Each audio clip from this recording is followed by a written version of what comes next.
Good news for Canada. Not so good news for the United States of America. So, at first it was subtle, but now it's not so subtle.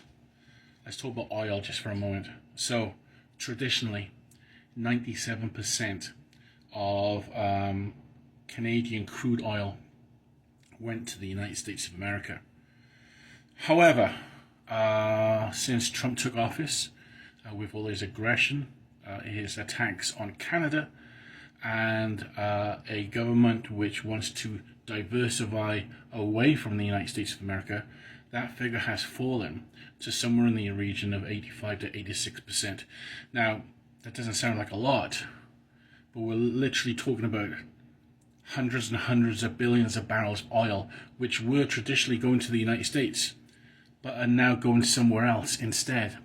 Specifically because of the recently completed Trans Mountain Pipeline, Canada is now expanding its oil markets internationally via shipments, specifically to Asia, Indonesia, Japan, etc.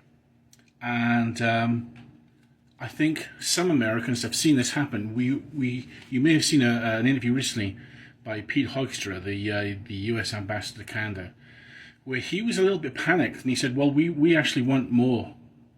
We want more Canadian crude oil. We want more. That's what he was saying. So the diversification away from the United States to other markets is happening. And the United States is heavily dependent on oil. Heavily. So let's see where this goes. Good news for Canada. Not so good news for the United States of America. Folks, the source for this is the Canada Energy Regulator. It's a government body.